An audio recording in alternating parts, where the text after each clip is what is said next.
Welcome to Tax Insights, presented by Hawkins Ash CPAs. And welcome back. Good morning, listeners. This is Tax Insight on WOMT with Jeff from Hawkins Ash. Jeff, good morning, sir. Good morning, Terry. How are you?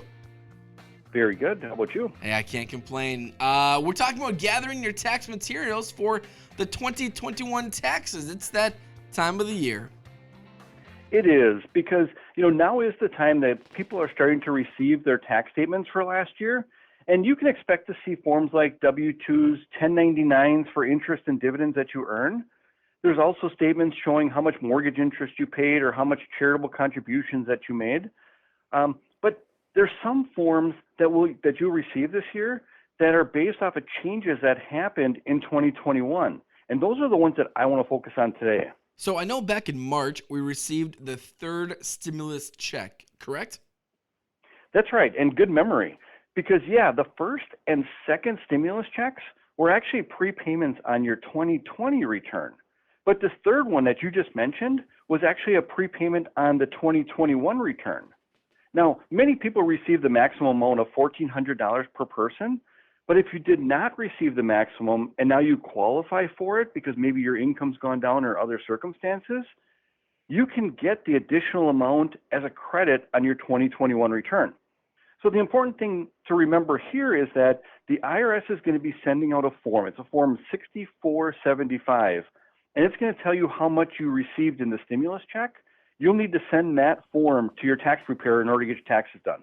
What about the monthly child tax credit payments that many people received? This is very similar to the stimulus payments that we just talked about. For 2021, the legislation increased the child tax credit to $3,000 or $3,600 per child that was under 6. Then, starting in July of 2021, people started to receive these advance payments on those credits.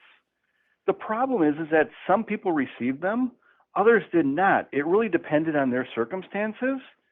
So in any event, when the taxpayers file their return, they will need to know how much they received in 2021. Any amounts received will be treated as a reduction of that credit. So an important note here to remember is that the IRS is going to be sending out a form, what's called 6419, and that form is going to let people know how much they received. And they should also send this form to their tax preparer. So lastly, let's talk about retirement income is back for 2021, correct?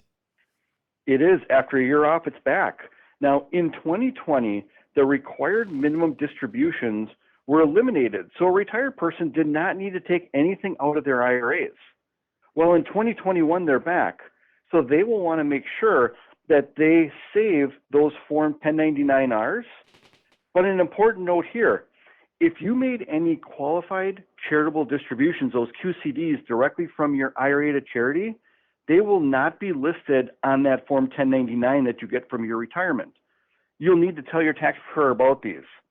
Now, just as a reminder, that qualified charitable distribution, it's a donation that can be made by a person age 70 or older, and these distributions directly to a charity through your IRA can allow a person to make get a charitable deduction, even if they don't itemize. Jeff, a lot of information here. A lot of it can be overwhelming to the average person, shall we say. So they need to connect with the team at Hawkins Ash. What is the best way of doing that? I will go right to our website, hawkinsash.cpa. Jeff, thank you for your time, and we'll talk to you next week here on Tax Insight on WOMT. This has been Tax Insights, presented by Hawkins Ash CPAs. Learn more online at hawkinsashcpas.com. Hawkins Ash CPAs, part of your business, part of your life.